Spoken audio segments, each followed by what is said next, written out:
Hace un mes fui a Harvard. ¿Qué es lo que he aprendido en esta vida a propósito del tema?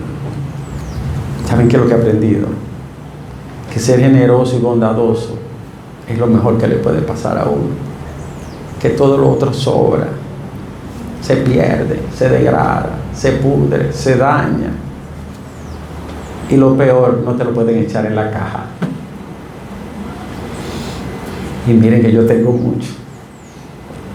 Un día caminando en el mirador, me encontré con don Pepín Corripio. Hola, ¿pero eres tú que está aquí? Digo, sí. Quiero que pases por mi oficina. Él habla así. Y dije, don Pepín, voy a estar por allá. Y fui, y duramos una hora y media hablando. Tú debieras de trabajar con nosotros. Digo yo, usted sabe que yo como que me siento cansado. Y él cogía mucho teléfono y hablaba, firmaba un cheque, un hombre brillante, inteligente, un hombre admirable, ¿no? Don Pepín Corripio. Con esa edad, 80 y pico de años, y cogía un número y grababa, y daba una orden aquí, daba una... Por la vieja guardia, ¿verdad? Que no tenía una línea, ¿verdad? Como un call center, sino él tenía muchos teléfonos de la escuela vieja. Y yo decía, Dios, es difícil ser empresario y ser exitoso, es muy difícil. Hay que ser inteligente, hay que ser dedicado, hay que ser enfocado. Y eso era en los tiempos de Odebrecht. Y yo casi no hablaba, él solo hablaba todo. Y dije, don Pepín, ¿por qué usted aceptó ser miembro de la comisión que iba a ver la cuestión de Punta Catalina? Y ahí él se paró y dijo, porque a los presidentes no se le dice que no la primera vez. Digo, qué escuela, ¿no? Qué brillante. Y es verdad, la primera vez no se le dice que no. Dice, después me ofrecieron otra cosa y dije que no, para que te conste. Y lo aprecié mucho. En definitiva, ahora que yo encuentro a mis compañeros y amigos ya con canas, y yo la traigo también, que el tiempo ha pasado, que hemos madurado, que allá algunos tienen nietos. Yo no lo tengo porque los hijos míos han salido cobardes todos los días. Tráigame un nieto, pero han salido cobardes. Además, después que me fui de Bonao, a todo le ha pasado los años, menos a Juana. ¿Usted no se ha dado cuenta? Y entonces me he dado cuenta de una cosa. Yo estaba en Harvard, voy a empezar por ahí, hablando de los valores y de los principios fundamentales. Yo estaba en Harvard y yo le dije a la persona que andaban con nosotros hace un mes, 30 días, 15 días, llévame al lugar donde se hizo el estudio más importante que se ha hecho sobre la faz de la tierra, el más largo, el más caro, el más difícil, el más complicado, el que ha tenido más duración. Ese estudio se llama Estudio de la Longevidad y la Felicidad. Lo hizo la universidad número 1 del mundo hasta que llegó Donald Trump, que ahora pasó al tercer lugar.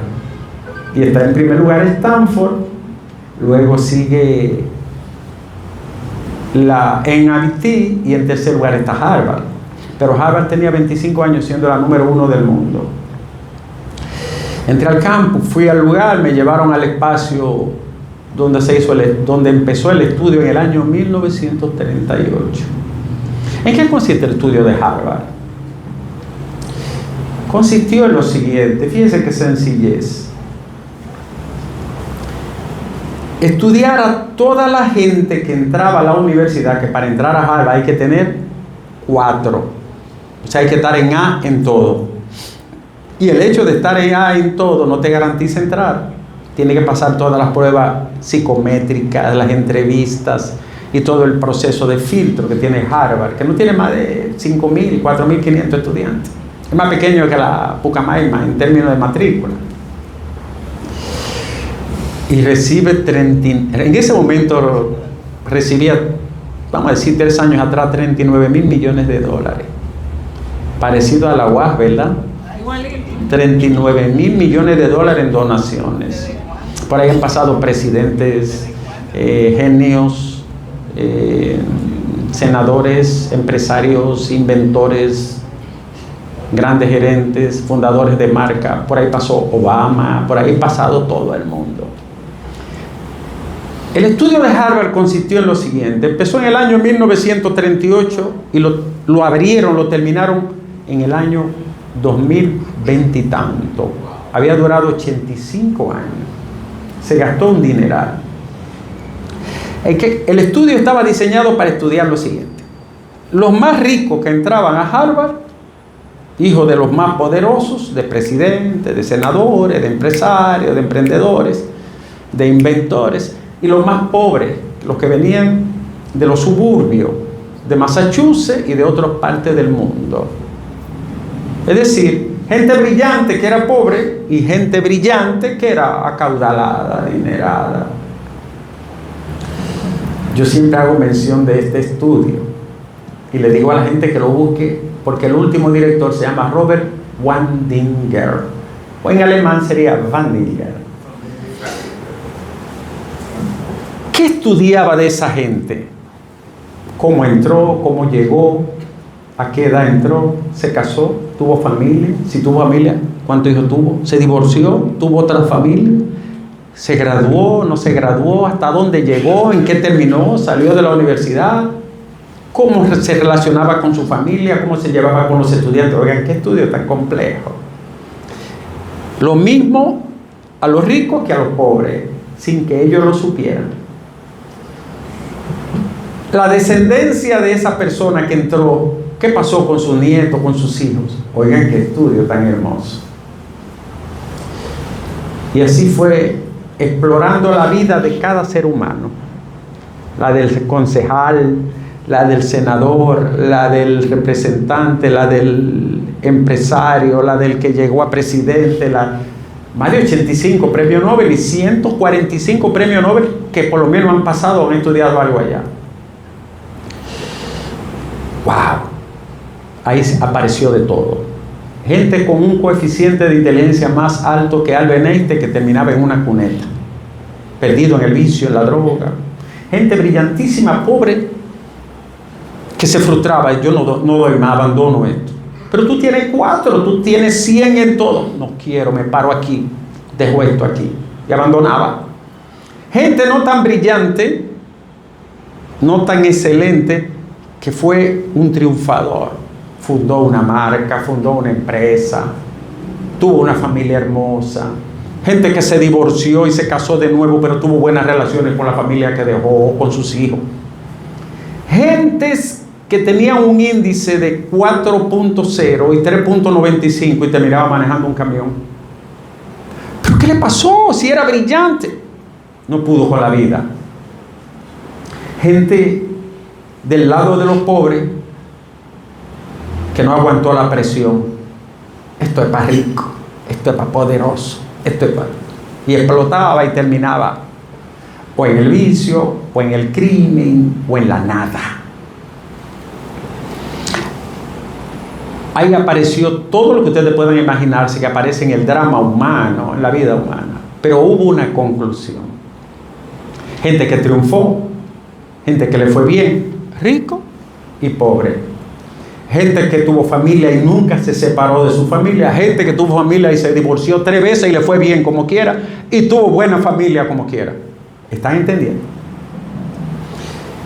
Ahora hubo 3 factores fundamentales que fue común en todos. En los que fracasaron, en lo que le fue bien, en lo que terminaron, en lo que no terminaron.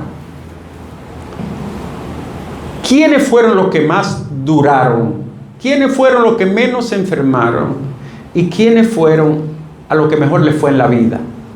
¿Quiénes fueron los que llaman hoy exitosos?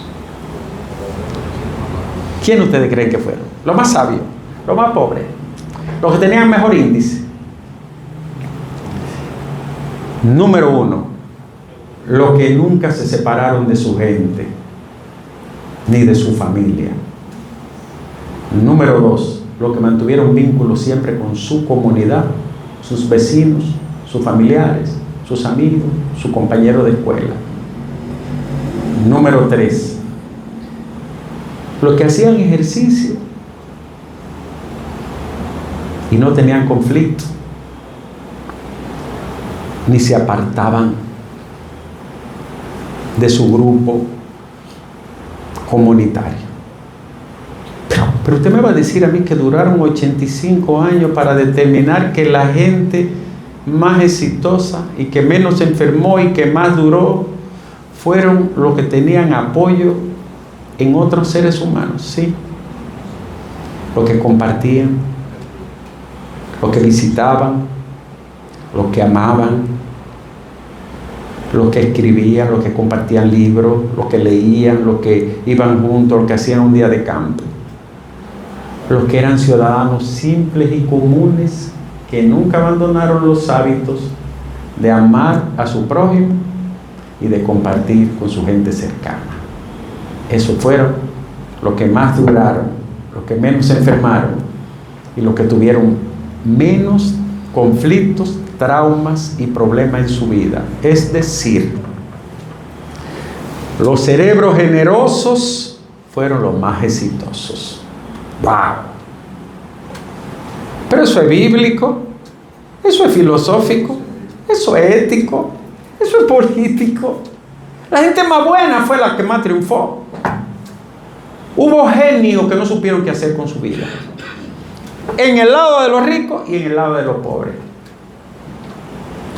¿Y cómo pasó eso? Que la inteligencia quiere decir en latín interlegere, saber escoger, saber elegir. Interlegere quiere decir elegir bien adentro. Si usted no elige bien adentro, aunque afuera le vaya bien, usted lo que tiene es un estropicio. Fueron los que menos problemas tuvieron, los que se dedicaban a la política, los que menos casos tuvieron de corrupción, los que menos conflictos tuvieron, los que menos fueron a la justicia, los que nunca fueron a un tribunal, los que menos recibieron una multa, los que menos fueron a la policía. ¿Por qué? Porque la vida consiste en saber vivirla. Usted puede ser súper exitoso, produciendo dinero, riqueza, bienes, pero si no sabe cómo producir amor, afecto, solidaridad, empatía, generosidad, usted es un fracasado. Usted ha fracasado, porque el diseño de la vida humana está hecho para ser compartido. Y el 99% de nuestra existencia es compartida con nuestros padres, con nuestros abuelos, con nuestros tíos, con nuestros amigos, con nuestros vecinos, con nuestros profesores, con nuestros curas, con nuestros directores técnicos, con nuestros directores deportivos, con nuestros compañeros de aula, con nuestros hermanos de la iglesia, con nuestros amigos de la infancia, con nuestra gente cercana. ¿Por qué? Porque nuestro diseño mental está hecho en cooperación. Y lo que ha mantenido vivo la familia humana es la cooperación, la empatía y la solidaridad. ¿Cuáles son los países más felices de la tierra? No porque lo diga yo, solo tiene que googlearlo porque eso está al alcance de usted. Los países nórdicos. ¿Por qué países tan fríos y grises son los más felices? Porque son los que menos conflicto tienen. Porque son los que mejores se llevan. Porque son los que tienen más comprensión con el otro. Y los que dispensan más amor por las otras personas. ¿A dónde llevan los niños y las niñas de los países nórdicos? A los museos, a las iglesias, a las bibliotecas, a los lagos, a los bosques, a los campos, a las planicies, a las montañas, a los ríos, a las nevadas. Y luego lo entran a la escuela. ¿Entendieron? Luego lo entran a la escuela. Pero esto no es solo una explicación filosófica que yo estoy dando en la entrada de esta conversación. es que el cerebro humano está hecho para ser prosocial. Aquí adelante, aquí, ahí entre las dos cejas, en la corteza frontal, en la parte posterior, de donde las mujeres ahora se la alan para que no se le haga el encuentrito aquí. Y los hombres también se lo alan. Juana me dijo en estos días, jálatela, digo, déjalo que se vaya de boca. En ese punto de encuentro hay una formación que se llama la silla turca. Y en la silla turca hay un paquete neurobiológico de sustancias y de núcleo que se llama la hipófisis. ¿Y qué es la hipófisis? Un conjunto de sustancias y neurotransmisores que influyen en la personalidad humana. En la parte anterior hay un paquete de sustancias y en la parte posterior hay una fundamental. La quiero mencionar, esa sola. En la parte posterior de la hipófisis se llama neurohipófisis o hipófisis posterior. Todos los seres vivos, todos, tienen una formación ahí que contiene lo que se llama la oxitocina. ¿Ustedes saben lo que es la oxitocina? Las mujeres saben. Porque cuando el parto no quiere avanzar, se la ponen de manera sintética en los sueros y aumenta la contracción de la matriz. Se llama pitocina en términos muy comerciales. ¿Saben qué es el pitocin, la oxitocina? Es terrible, pero en términos fisiológicos es la que nos permite que yo me acerque a Luis, a San, a la intensa psicóloga que no me dejó descansar nunca más. Y eso que el teléfono es de mi esposa, porque yo no uso celular. Y ella no me decía, aquí está la mujer.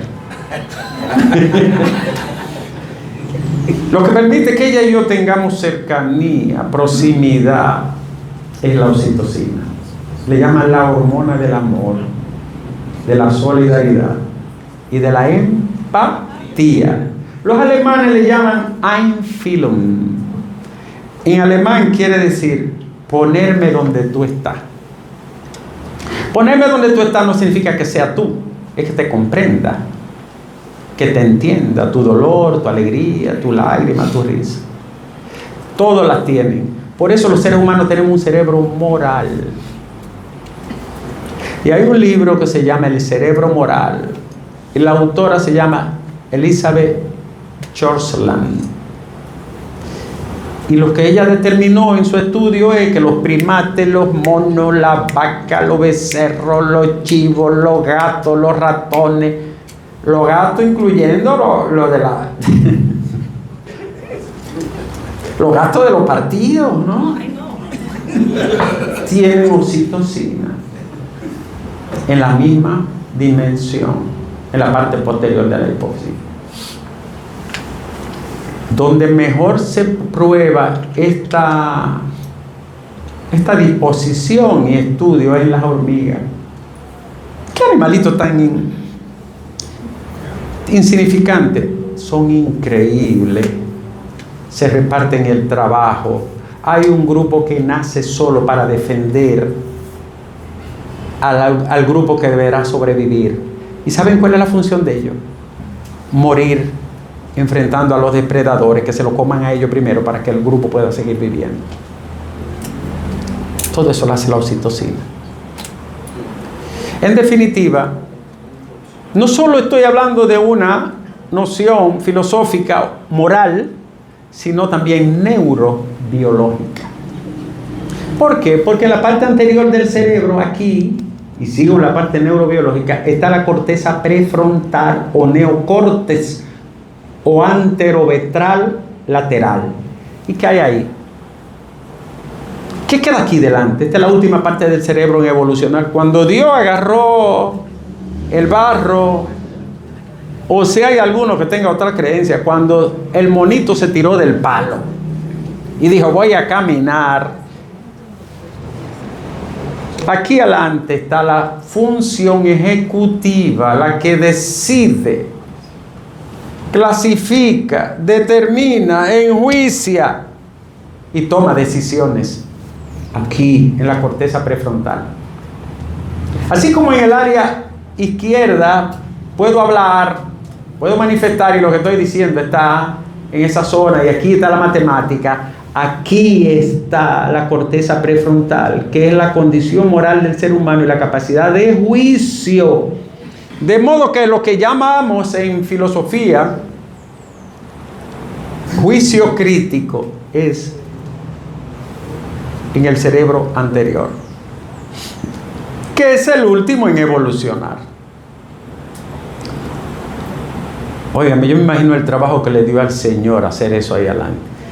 Cuando la gente decide, voy a jugar el 27, porque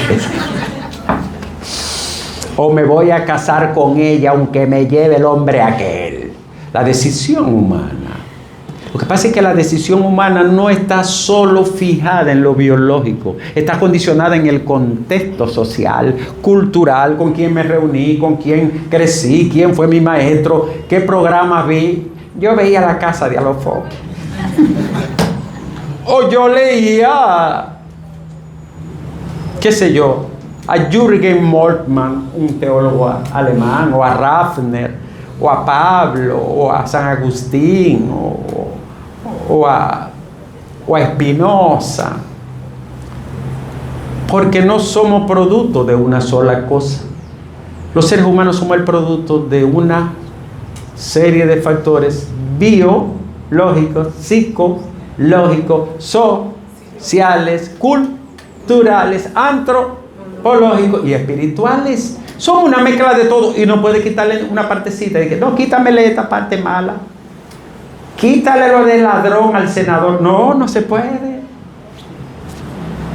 Hay que verlo entero. Entonces, como somos una unidad biopsicosocial, antropológica, cultural y espiritual, nos formamos con el mundo de adentro y el mundo de afuera. Y el mundo de afuera se llama socialización. Y la socialización la determina las horas que duramos, la experiencia que tenemos, la vida que vivimos, los días que pasamos en la casa y en la escuela. El 80% es la casa. El 15% es la escuela y el 5% es todo lo demás. Medios de comunicación, el tigre del barrio, la muchachona, el billar, el libro que leí, el micro con el que me junté, o el cura que me orientó, o el dirigente deportivo, el dirigente político, o los jabá cuando me llevaban a quemar goma. ¿Entienden? ¿Qué es lo que somos los seres humanos? Somos una maravilla muy compleja. Entonces, esa parte de afuera que se forma en mí se llama carácter. Y esa parte de adentro que yo traigo de mi mamá, de mi papá, de mis abuelos, de mis ancestros, se llama temperamento. Y cuando yo junto carácter y temperamento, se crea como un puente vacío, como que tengo que unirlo. Y ahí entra la parte más compleja, más intrincada, enrevesada, espinosa del ser humano, que se llama ego, que solo lo tengo yo, porque no puede repetirme nadie, ni ser igual que yo, porque cada biografía es única, porque cada vida es única, porque aunque me repliquen y me clonen, no pueden ser como yo soy, espiritual, social, moral, concienzudamente. Entonces, todo esto lo digo, y ya voy culminando porque no quiero que me mareen. Después de 25 minutos nadie aguanta una conversación, aunque sea erótica. La gente sale huyendo. Se lo digo yo. Todo esto lo digo porque los griegos supieron en el siglo 7 a.C. que los humanos pensábamos y sabíamos que pensábamos. La única criatura sobre la faz de la tierra que piensa y sabe que piensa somos nosotros. Ni el perro, ni el gato, ni la rana, ni la vaca, ni el lobo, ni el tigre, ni el ratón. Ninguno de esos va a decir que tengo problemas matrimoniales. Ninguno va a decir que esta tarjeta de crédito está acabando con mi vida. No, solo nosotros pensamos, sabemos que pensamos y sabemos cuando pensamos bien y mal, con una condición que también es esencial: nos equivocamos. Y no hay memoria para los errores. Si hubiese memoria para los errores, no nos equivocáramos, porque el cerebro nos dijera, te va a equivocar, prepárate que va a cometer un error, pero no lo hay, no existe. ¿Por qué el Señor no nos puso un gadget, un dispositivo, un enchufle para decirnos, va a cometer un error en los próximos minutos? Porque entonces seríamos autómatas, ¿eh? Imagínate una máquina, va a cometer un error, no entre al grupo Colvin, que ahí está Amador. No podíamos. Fuera una prisión espiritual. El Señor era muy sabio y sigue siendo sabio. Lo que pasa es que Él se hace desentendido, ¿verdad? Y deja pasar a Tron y a Putin, pero Él sabe lo que está. Ahora ganó un hombre en Nueva York que tiene el mundo patas arriba. El demócrata. Ay, Dios mío. Yo me soñé con ese hombre anoche. Para que vean que nada es uniforme, ni se da porque sí, ni obligatoriamente, ni de forma homogénea. La vida es variable. Con 34 años tiene el mundo patas arriba. Pero ¿cómo puede ganar en este tiempo un hombre que es todo lo contrario a lo que el discurso oficial y hegemónico plantea? Son de las cosas, ¿no? Volviendo al caso. Como somos una complejidad humana y nuestra conducta es insondable, no tiene fondo la conducta humana, el mismo ser humano que es capaz de llevar a cabo la obra de virtud más buena y grandiosa es capaz de cometer el error y la fatalidad más grande. Porque están ahí mismo. Los griegos descubrieron eso en el siglo VI, VII antes de Cristo, y dijeron, el ser humano es el único que tiene episteme. Episteme quiere decir en griego pensamiento lógico, racional e inteligencia. ¡Wow! Eso fue una brillantez descubrir eso. Yo hablo del mundo occidental, ¿verdad? De Turquía para acá.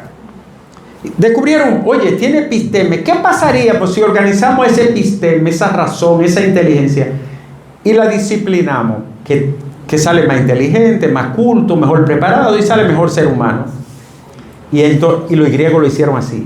Y le llamaron a esa ubicación, le llamaron paideia, que en griego quiere decir de la educación de los niños. Ese es el origen de la palabra pedagogía, pediatría y todo lo que tiene que ver con la niñez. Los griegos dijeron, si educamos desde chiquito, es una maravilla.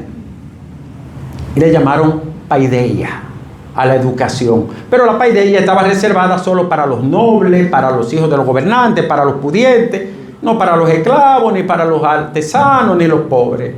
Y llegó un gobernante que se llamó Pericles.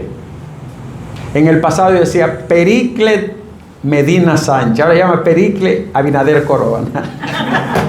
Y dijo, la educación tiene que ser pública para todos los niños y las niñas.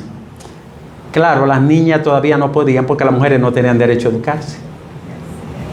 Y los griegos descubrieron que si empezábamos a educar a los niños organizadamente, ordenadamente, con la paideia, teníamos mejores seres humanos.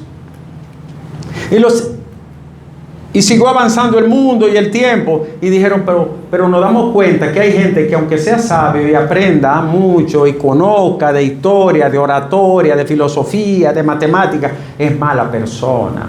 Entonces dijeron los griegos, tenemos que inventar algo que además de que tenga episteme, inteligencia, paideia, educación, lo haga mejor ser humano. Y ahí es que llega el tema que estamos tratando hoy.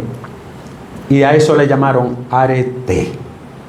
Arete significa en griego de la virtud, del bien de los bienes, del mayor bien, de la mayor bondad. Arete significa virtud. Con el tiempo la palabra se convirtió en virtud. Y virtud significa la condición humana de obrar siempre en base al bien, cada vez que se pueda y cada vez que sea posible. Y de las virtudes los griegos sacaron lo que posteriormente llamaron las virtudes cardinales, los cristianos: justicia, prudencia, templanza, generosidad, responsabilidad, honestidad y todo lo que ustedes conocen como virtud. Y de ahí es que viene nuestra virtud y lo que aprendimos de nuestros abuelos. Porque ¿qué dijeron los griegos? Si convertimos la arete, la virtud, en una costumbre, en un hábito, la gente lo va a repetir de manera automática. Y entonces dijeron, para que eso ocurra hay que replicarlo y repetirlo y repetirlo en la escuela, en la casa, en la plaza, en el ágora, en el oikos. Ágora es la discusión pública, oiko es lo que pasa en la casa. Y entonces, ¿cómo le llamamos a eso? Ellos dijeron, vamos a hacer de eso un ethos. Y ethos quiere decir en griego ética, y ética quiere decir costumbre. Y costumbre es la que forma el carácter. Ven, qué sencillo, pero cuánto dolor, cuánta lágrima para llegar ahí. La palabra ética significa costumbre, y costumbre significa repetir sucesivamente nuestros actos hasta que se conviertan en un acto que salga de nosotros hasta sin pensarlo.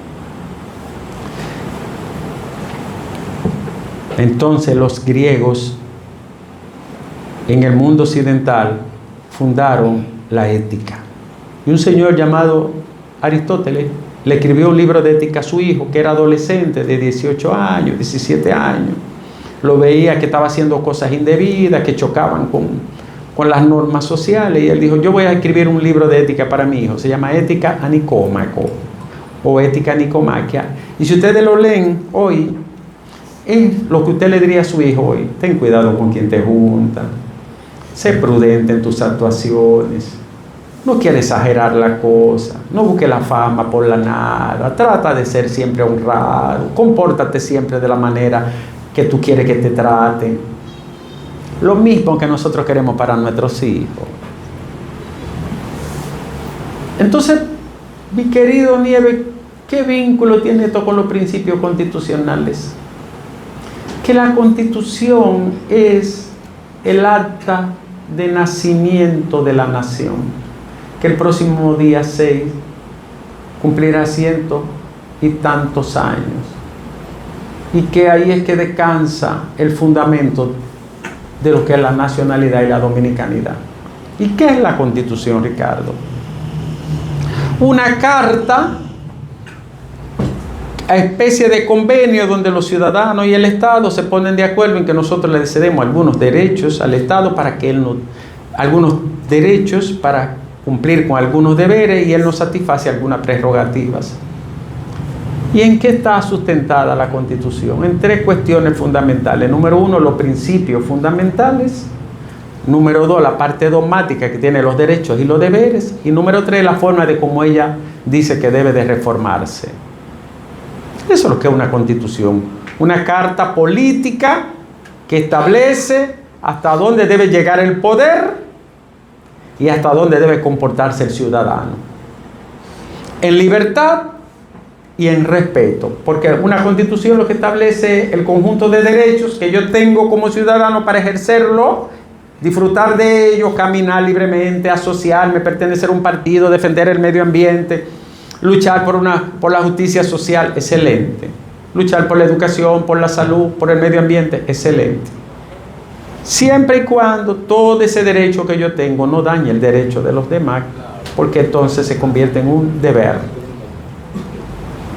Y lo que es una Constitución no es más que la norma de las normas, la ley suprema, la carta de las cartas. ¿Por qué se llama carta, ley suprema, norma o carta magna? Porque en el año 1215 un grupo de varones en Normandía, que hoy corresponde a Francia y antes pertenecía a Inglaterra, le escribieron una carta al rey de entonces que se llamaba Juan Sin Tierra, y le dijeron: nosotros, claro, ellos eran nobles, nosotros los varones de Normandía, considerando que Ningún varón debe de ser molestado, despojado de su bienes, alterado en su hogar, maltratado, no debe de ser juzgado de manera injusta. Le mandan una carta al rey y ahí nace la semilla, el germen, el fundamento, el principio de lo que sería una constitución. Luego, en el año 1688, en Inglaterra se produce una revolución, no como la francesa. Esta se produce 100 años antes, en Inglaterra. Se llama la Revolución Gloriosa, Glorious Revolution. ¿Y qué es lo que significó esa revolución? Bueno, que ellos dijeron, hay que hacer una carta bien hecha que garantice los derechos de las personas y las funciones del rey. Es decir, limitar el poder y garantizarme mi derecho como ciudadano. Y le llamaron a esa carta Bill of Rights, Carta de Derechos. Y a partir de ahí, 100 años después hubo que esperar la más grande de todas las revoluciones, que fue la Revolución Francesa, que terminó con 120 siglos, 1200 años de dominio de una forma de pensar que se llamó Edad Media. Y esa Revolución Francesa hizo una declaración que se llama Declaración Universal de los Derechos del Hombre y del Ciudadano. Una barbaridad, porque debió de ser Declaración Universal de los Derechos de la Persona Humana, pero como era del hombre y del ciudadano, fue muy masculino. Entonces las mujeres tuvieron que luchar por ser incluidas. Pero lo importante es que derrumbó todo ese periodo y se constituyó en una nueva visión de la vida, del derecho, de los derechos, de la dignidad humana.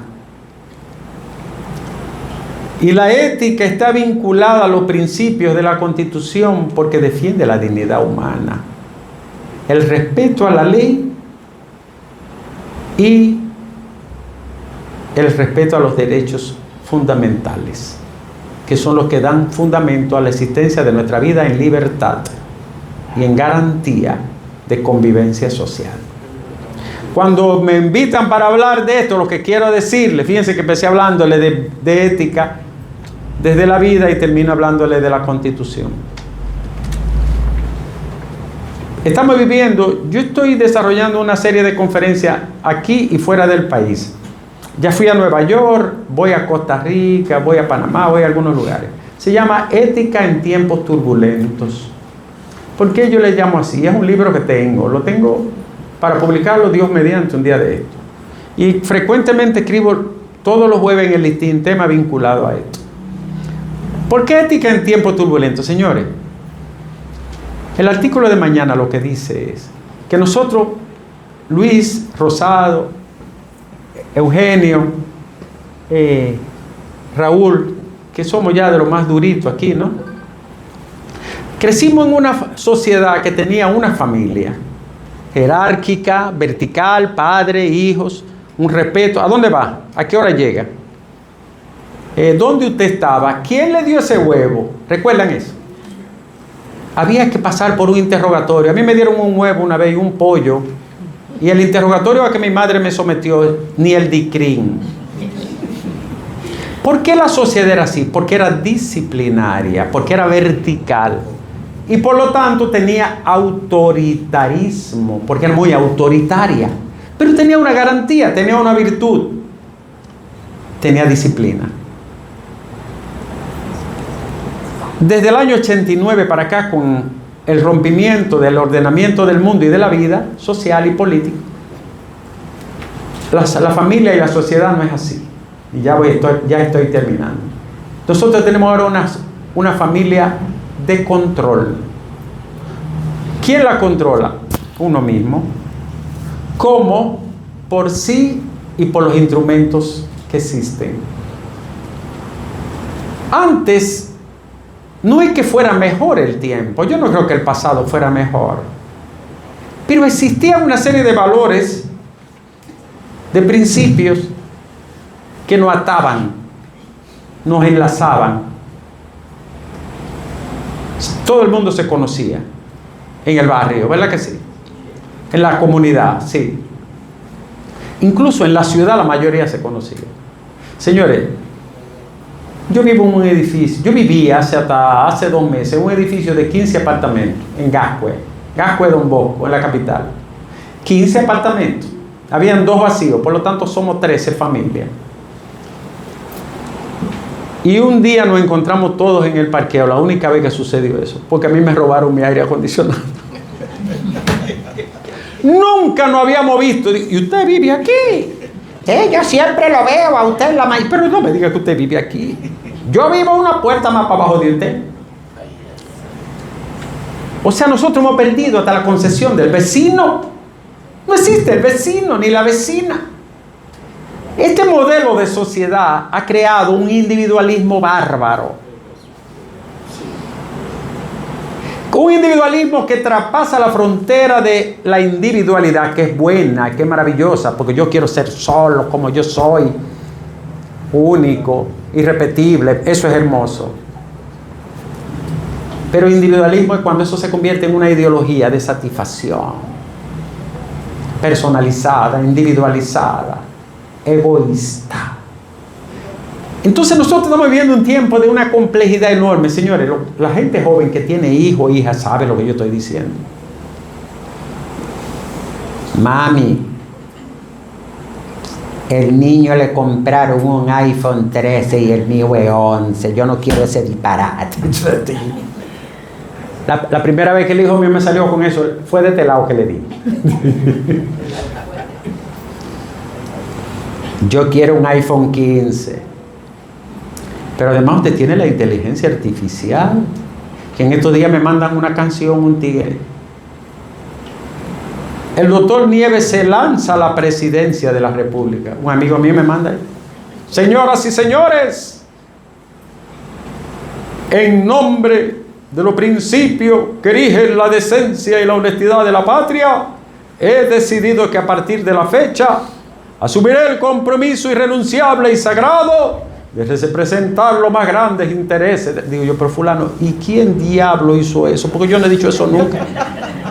Mi voz. Ustedes no lo han visto. Mi voz. Y digo, borra eso. Y me dice, eso está regado.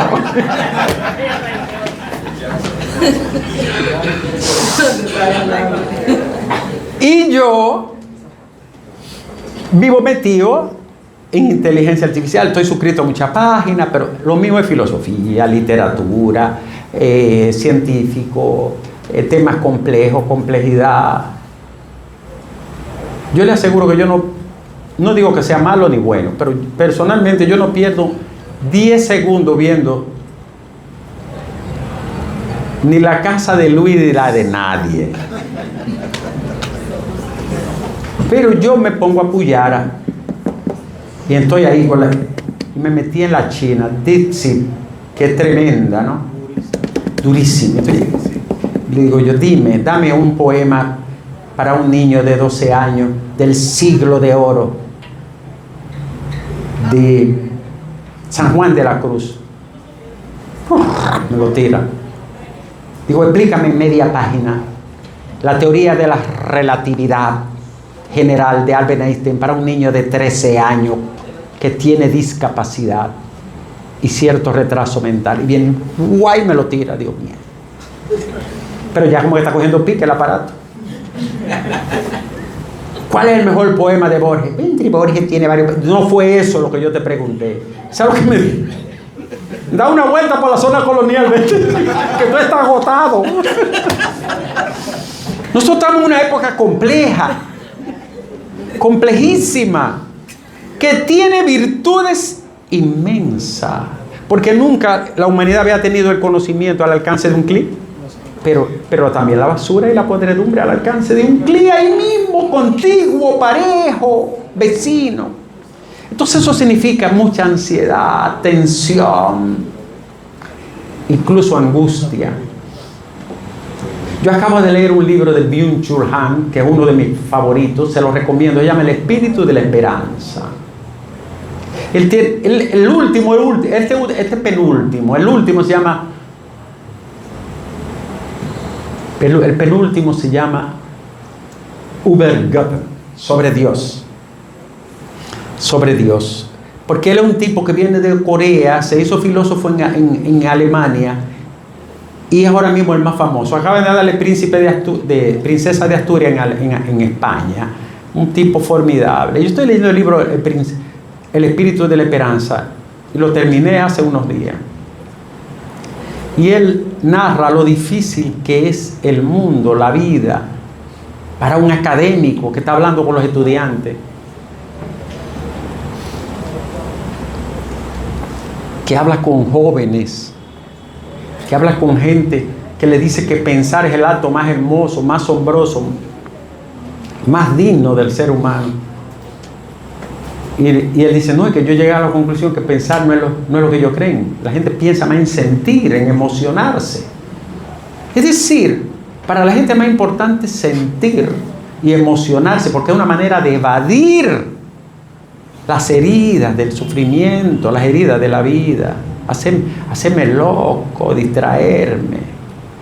Estamos hablando de un país que se bebe 4.6 millones de botellas de cerveza cada día. ¿Cuánto? 4.6 son 145 millones de cerveza al mes. Sin los feriados. Casi 5 millones de cerveza diario. Eso es un río de romo. Eso es el yuna desbordado. Yuna no lleva tanta. Entonces nosotros estamos en un tiempo complejo. Tenemos que saber cómo lidiar esto, porque es un siglo de emociones. ¿Qué es lo que son las emociones finalmente, para terminar? Este cerebro maravilloso, hermoso, prodigioso, que ha creado todo lo que ustedes ven aquí, desde una pieza tan hermosa como Fidelise, Paralisa de Beethoven, a piano, hasta el dado y el vironay de Marinito Pérez, que eso termina en una puñalada seguro. No, yo a mis alumnos se lo canto. No, o que un cerebro que ha creado. No, Edith Piaf.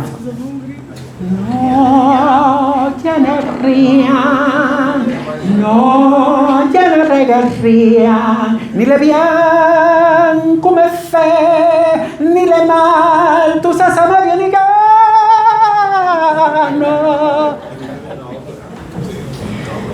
Ese mismo cerebro fue el que creó. He dejado la pelota, el dado y el vironay, pero el romo y las mujeres yo no lo puedo dejar, pero no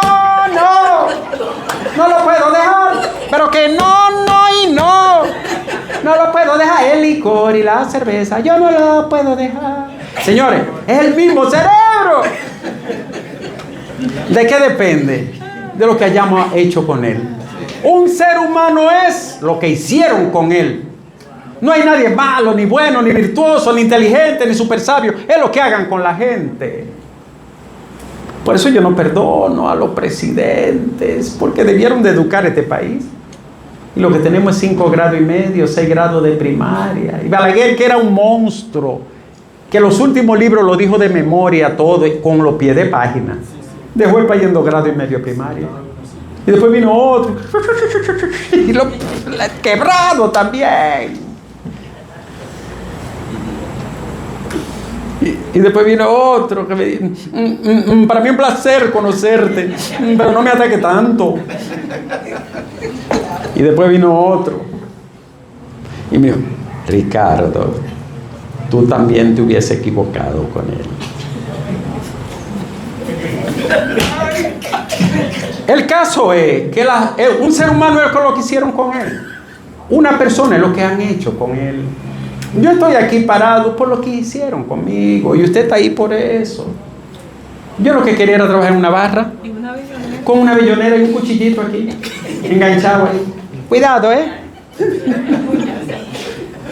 Pero mi madre, que era inteligentísima, aunque solo llegó a 5º de primaria, decía, yo acepto todo, menos que me pasen de las 10 y que no vayan a la escuela.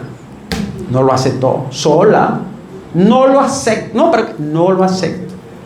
Ni me pueden llegar después de las 10 de la noche, ni pueden dejar de ir a la escuela. Y ella iba a ver si fallábamos en la escuela. María Nieves era una joya. Señores, si me sueltan, yo me imagino yo con un sombrerito y un cuchillo al lado de una bellonera. Con el amor no se juega. Ay. Esa es la vida humana. Esa es la vida humana. Esa es la vida. Si yo no llego a Bonao, yo no sé lo que es ecología, ni conozco Yuna, ni Amello, ni la cordillera central. El ser humano es producto de lo que hicieron de él. Entonces yo quiero que ustedes sepan que los principios y la ética tienen que ser aprehendidos. Y si usted solo le dio al niño el día entero ratatá, ratatá, ratatá, ratatá, ratatá, sepa que lo que va a tener es un disparate de muchacho. Ratatá, ratatá. No porque sea malo ni bueno, pero usted lo que ha creado es un disparate de muchacho. Así mismo, un disparate. Entonces nuestro compromiso y nuestro entendimiento y nuestra comprensión que Dios nos ha dado de forma luminosa es para la generosidad. El estudio de Harvard es maravilloso porque determina que ser generoso es bueno, que ser bondadoso es admirable y que la gente triunfa cuando su cerebro, aunque sea brillante o no sea superdotado, funciona para el bien, funciona para la bondad. Muchas gracias. Muchas gracias.